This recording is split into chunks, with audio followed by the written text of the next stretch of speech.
Hello, my dear. How are you?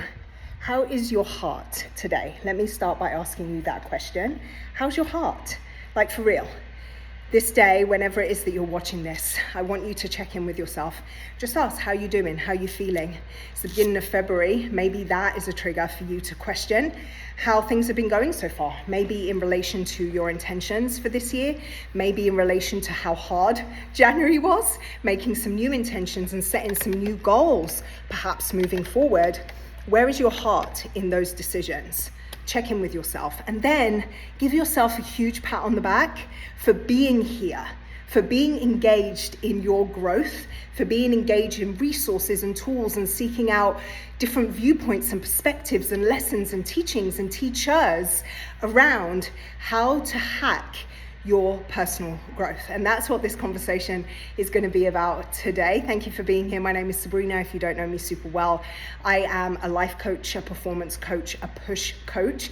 And my unique and dynamic approach to this huge umbrella of life coaching is rooted in positive psychology, the mindfulness sciences, and push coaching. So you can expect to get some things that are grounded in science, grounded in research and the, decades-long work in human psychology and behavior change, as well as a little bit of a, you can do this, stop believing that you can't, that comes from my push coaching kind of specialization. So I wanted us to dive into this realm of limiting beliefs. Now, what is a limiting belief? A limiting belief, literally, if you break down those two words, it's something that you think that puts a cap on your progress and your potential. Let me say that again. It's something that you think that puts a cap on your progress and your potential. And the thing about limiting beliefs that makes them dangerous, in my opinion, but makes them really insidious, is that you believe them, right? You believe your thoughts. The things you think, you believe them to be true. Our thoughts lie on a consistent basis. The work of Dr. Amen and SPECT imaging, and he dives a lot into how to change your brain, and so changing your life, but through a really scientific approach to brain scanning and imaging and understanding how people behave the way they do, and how that has a direct correlation to their brain function. He talks about automatic negative thoughts. He calls them ants. I coached my client community on this in their health coaching, in their health journey, in our coaching call that we had last week. And automatic nervous negative thoughts is what Dr. Amen calls them. And he refers to them as ants, so that you can really get that image of these things going into your brain and kind of burrowing in and kind of taking hold, right? It totally grosses me out to think of ants in my brain, but I hope you get the visual. And he talks about how there are 9 specific ants, like species of ants. And I won't go through them right now. Feel free to look into the work of Dr. Amen, but these species of ants are responsible for a lot of the ways and the patterns in which we think. The cool thing about understanding where your limiting beliefs are rooted is that you can change them. Your belief is just a thought habit. Someone much smarter than me first coined that definition. I can't remember who it was, but a belief is simply a thought habit. It's a habit, a habitual way of thinking that you created. And all habits can be changed, right? Once I had a habit of binge eating, emotionally eating, when I was sad, when I was angry, when I was depressed or anxious, even when I was happy and joyful. I had a habit of turning to food for comfort or commiseration in times of high emotional like a high emotional state, right? I've lost 104 pounds. So that habit no longer exists. It changed because my thinking changed. My belief around what was possible for me in my health changed. My belief around what was possible for me in my coping mechanisms changed. My belief about my worth and my value changed. So your beliefs can change, and they can shift from limiting you to truly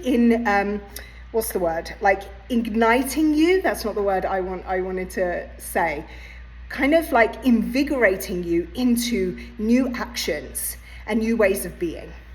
So how do you find your limiting belief, right? The first thing to understand is that limiting beliefs are often unconscious, which means you're not necessarily aware of them, which is why they are so hard to kind of get to the root of. Your limiting beliefs are largely unconscious. But there's some ways in which, wow, I just got like my butt handed to me in a leg day workout when I'm coming to talk to you about this. I hope that's okay that we're doing this in a different environment. So my words are just not happening today, so I apologize for that. But there are some questions that you can ask yourself, some ways in which you can unearth these limiting beliefs to truly almost label them, almost put a caption on them, if you like, so that they're easier to recognize when they show up. And I've got 4 questions for you that were the root and the foundation of Byron Katie's body of work. Her most famous body of work, I guess, is called The Work. And her entire career has been formulated around these 4 questions and helping people reframe what they believe to be true about themselves, about their lives, about how they interact and communicate with the world and other people. And they're incredibly powerful. So the 4 questions are this. If you take any belief that you have, say, for example, your belief is, I'm never going to be able to lose this weight. That's the belief that you have. You can see that it's a limiting belief because, one, it's an absolute, right? I'm never going to be able to. Never and always. That's a species of ant talking in absolutes, right? First of all. So take that belief, I'm never going to be able to lose this weight. Question number 1, is it true? Now your answer may be, yes, Sabrina, it's true. I've tried 5,000 times. I've done all the things and I've never been able to lose this weight. Okay, fine. Question number 2, can you be absolutely sure that it's true? That one's a little bit tougher, right? I don't believe in absolutes. I don't believe that we can be absolutely certain of anything. So the answer to that question, can you be absolutely sure it's true, will be no. You with me? Question number 3, how do I feel when I think this thought? How do I feel when I think this thought? So your answer to that question, I know for me, was I feel defeated, I feel frustrated, I feel like a failure, I feel as if, what's the point in even trying anything? What's the point in even making some inroads into this health journey? What's the point in changing my behaviors if I believe that I will never be able to lose this weight? I feel defeated, right? And then question number 4, who would you be without this thought? It's my favorite. Who would you be without this thought? I'd be healthy, I'd be happy, I'd be confident, I'd be much more joyful, I could be present in my life, I wouldn't have these health concerns, I'd be freer. 4 incredibly powerful questions to take it from a limiting belief, something that is you're literally thinking on repeat and it's capping your progress and your potential, to blowing the lid off of that cap and being able to see something even more incredible for you. And then the bonus 5th question is a reframe, right? Turn that thought around. What's the direct opposite of that thought? So I will never be able to lose this weight becomes, of course I can lose this weight. And that forms a foundation of an affirmation and a new belief about what is possible for you, from which you can take new actions in the direction of that goal or that intention. Can you see that? So limiting beliefs, again, they're largely unconscious, which means you have to do the work to uncover them. And a lot of that work is going to be about this self-inquiry, asking yourself better questions, because we talked about this last week, right? Your brain is literally wired to give you an answer. literally wired to give you an answer.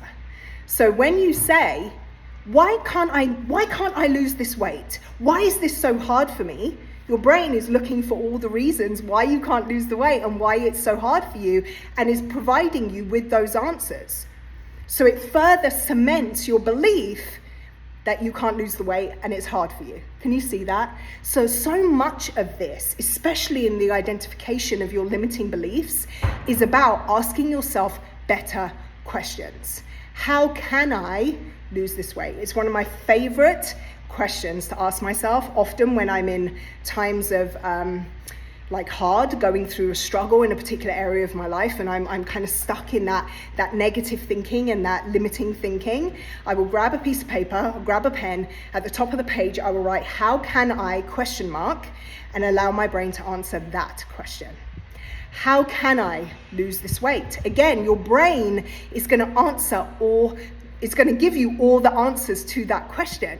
You're going to have a page full of answers to that question. So much of getting past the things that limit you, the thinking that limits you, is asking yourself better questions. So again, what is limiting you right now? What is limiting you right now? And then understanding why it's limiting you. It's all in your thinking. It's all in the thoughts that you're choosing to pay attention to. It's the thoughts that you're choosing to give energy to.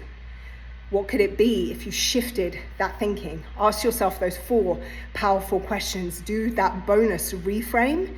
Form that affirmation, a new foundation for a new belief, so that you can move forward empowered by what is possible for you in your future. I hope this served you and gave you something really tangible to work from as we continue to move through this year, where change is something that is not only desired, it is required. Okay? Have a wonderful rest of your day. I'll see you later.